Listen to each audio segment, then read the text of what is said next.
भारतीय संविधान के मुख्य शिल्पकार किसे कहा जाता है? ये मोस्ट इंपॉर्टेंट प्रश्न है और इससे रिलेटेड प्रश्न भी पेपर में पूछे गए हैं। तो इसका सही जवाब हो जाएगा डॉक्टर भीमराव अंबेडकर। डॉक्टर बी.आर. अंबेडकर को हम संविधान का मुख्य शिल्पकार कहते हैं। अब डॉक्टर बाबा साहेब अंबेडकर जी के बारे में कुछ ऐसे पॉइंट्स हम जान लेते हैं जो इंपॉर्टेंट है हमारे लिए भी, हमारे जनरल नॉलेज के लिए भी और पेपर के लिए भी। तो इंपॉर्टेंट पॉइंट्स है कि डॉक्टर भीमराव रामजी अंबेडकर, उनका पूरा नाम था डॉक्टर भीमराव रामजी अंबेडकर और उन्हें हम प्यार से बाबा साहेब अंबेडकर भी कहते हैं। अब उनका जो जन्म है वो 14 अप्रैल 1891 में हुआ था। तो यही कारण है कि 14 अप्रैल को हम उनकी जयंती हर साल मनाते हैं।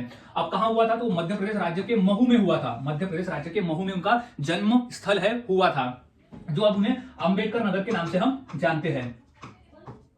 अंबेडकर नगर कहते हैं महू को। अब नेक्स्ट पॉइंट है कि भारतीय संविधान के मुख्य शिल्पकार डॉक्टर भीमराव अंबेडकर को कहा जाता है मुख्य शिल्पकार, यानी फादर ऑफ इंडियन कॉन्स्टिट्यूशन कहा जाता है डॉक्टर बाबा साहेब अंबेडकर को। अब संविधान सभा की प्रारूप समिति के वो अध्यक्ष थे। जो संविधान निर्माण के लिए जो ड्राफ्टिंग कमेटी बनाई गई थी उनके वो अध्यक्ष चुने गए थे, वो अध्यक्ष थे। अब देश के पहले कानून मंत्री भी थे। याद रखना, स्वतंत्रता के बाद में डॉक्टर भीमराव अंबेडकर हमारे भारत देश के पहले कानून मंत्री थे। नेक्स्ट है भारत रत्न भी दिया गया था उन्हें मरणोपरांत 1990 को।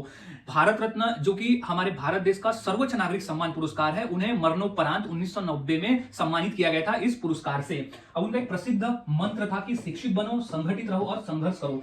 शिक्षित बनो, संगठित रहो और संघर्ष करो उनका एक मूल मंत्र था। और अपना जो जीवन है उन्होंने महिलाओं, श्रमिकों, दलितों, पिछड़ों के अधिकारों के लिए उन्होंने अपना पूरा जीवन जो है वो समर्पित कर दिया था। तो इस तरह के वो महान व्यक्ति थे। सो गाइस, ये सभी पॉइंट्स इंपॉर्टेंट है, सभी पॉइंट्स को अच्छी तरह से याद में रख लेना है, पेपर के लिए इंपॉर्टेंट है।